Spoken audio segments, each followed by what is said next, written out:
माँ का प्यार ही कुछ ऐसा है।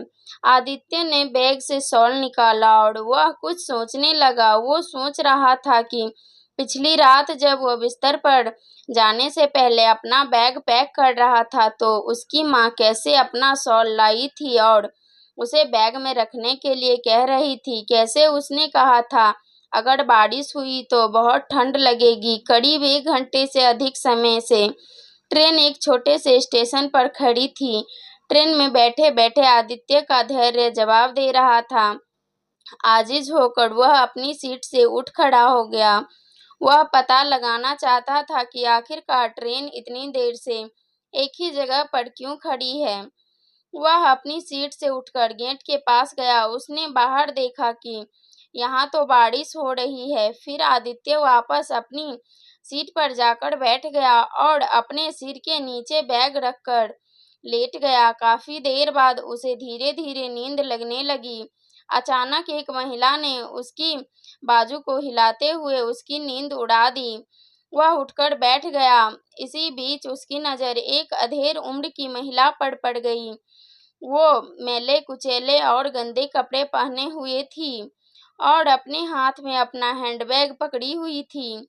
ट्रेन स्टेशन से बाहर निकल चुकी थी और अपनी रफ्तार पकड़ चुकी थी। नींद में आदित्य को इस बात की तनिक भनक भी नहीं लगी कि कब उसका हैंडबैग उसके सिर के नीचे से फिसलकर नीचे फर्श पर गिर गया था।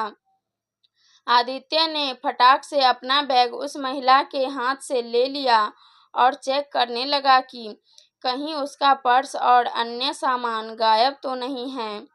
ज्यों ही उसने अपना बैग खोला तो अंदर अपनी माँ का शॉल देखकर आश्चर्यचकित रह गया। बैग में सारे सामान व्यवस्थित तरीके से रखे हुए थे। आदित्य ने बैग से शॉल निकाला और वह सोचने लगा कि पिछली रात जब वह बिस्तर पर जाने से पहले अपना बैग पैक कर रहा था तो उसकी माँ कैसे अपना शॉल लाई थी और उसे बैग में रखने के लिए कह रही थी।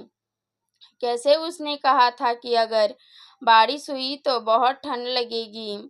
उसे अच्छी तरह मालूम है कि कैसे वो माँ पर नाराज हुआ था और गुस्से से शॉल को बैग से बाहर निकाल कर रख दिया था, मगर यह शॉल अभी भी उसके साथ था। वह मन ही मन सोचने लगा, शायद माँ ने मेरे सो जाने के बाद इसे वापस रख दिया होगा। कुछ वक्त बाद जब आदित्य पानी लेने उठा तो उसने देखा कि उसका शरीर तो बुखार से गर्म हो रहा है।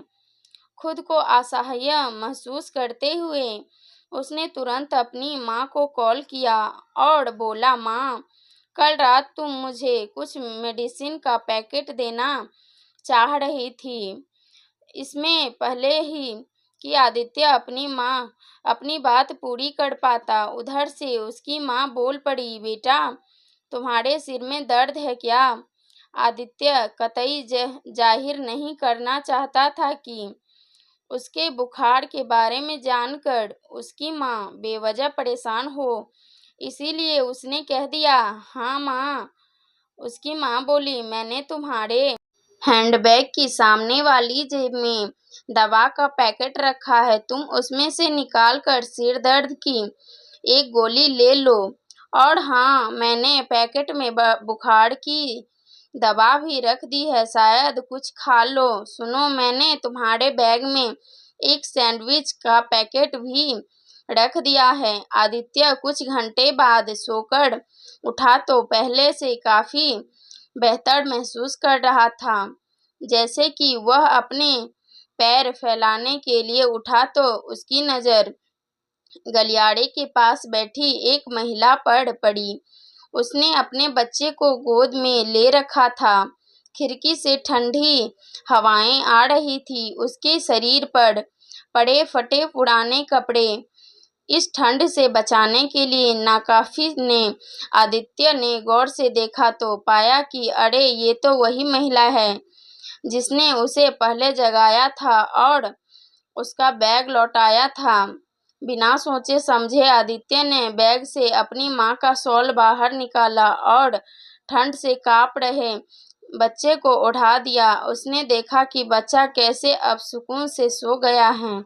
आदित्य सोचने लगा, वह एक नहीं बल्कि 2 माताओं के प्यार और स्नेह की चादर से लिपटा हुआ था। माँ के प्यार की तपिश की कुछ ऐसी ही है।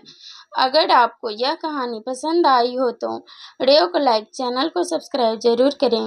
वीडियो को लास्ट तक देखने के लिए धन्यवाद।